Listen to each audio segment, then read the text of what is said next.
Ancient historians on the Aestii. The Aestii were Western Balts. Around the 5th century BC, their native territory comprised Pomerania, the Vistula estuary basin, the Sambia Peninsula, the Masurian Lakes, the Vistula Lagoon, the Curonian Lagoon, and the Baltic Sea coast up to the Venta River in the north.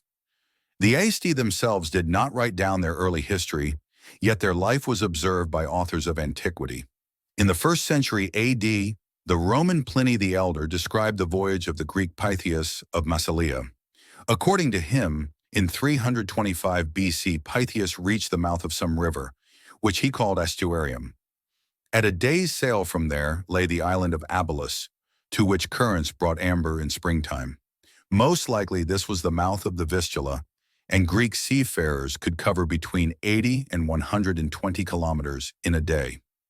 The amber-rich coast of Sambia, called the island of Abylos, was about 80 kilometers away, and the Greeks could easily reach any part of the amber-laden Sambian shore.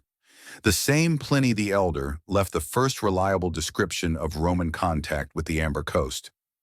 It has been recently discovered that the coast of Germania, from which amber is brought, lies approximately 600 miles from Carnuntum in Pannonia. This was a Roman mission, encouraged by Emperor Nero, that took place between AD 57 and 63 to obtain amber. In AD 98, another Roman, Publius Cornelius Tacitus, for the first time gave the Western Balts the common name Aestii. Thus, the right-hand shore of the Suevian Sea is washed by the tribes of the Aestii. They explore the sea. They alone of all peoples gather amber, which they call glacum, from the shallows and the very shores. By the mid-2nd century AD, the Greek Claudius Ptolemy had so much knowledge that he distinguished as many as 12 peoples in the eastern Baltic region. Of these 5, the Venedi, Galindi, Sudini, Veltai, and Salas can be assigned to the Aestii or Western Balts, while the Stavani, Pagiridi, Savari, and Barushi can be linked to the Eastern Balts. At the end of the 4th century, the so-called Peutinger map was drawn in Rome.